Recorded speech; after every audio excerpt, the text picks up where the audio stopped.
ឈឹងយើងបែកគ្នាហើយមានសតិសួរអូនឲ្យឆ្លើយដោយការគ្រាមុនសង្សារចាំងអើយបងសំតោខលទៅរំខានព្រោះរឿងប៉ុន្មានដែលយើងខំសាងមិនតន់ភ្លេចអស់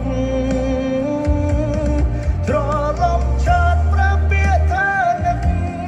ច្រឡំឆាតប្រាប់ថានៅស្មងទាំងការពិតមកនាងគិតខំម្នាក់ឯងរ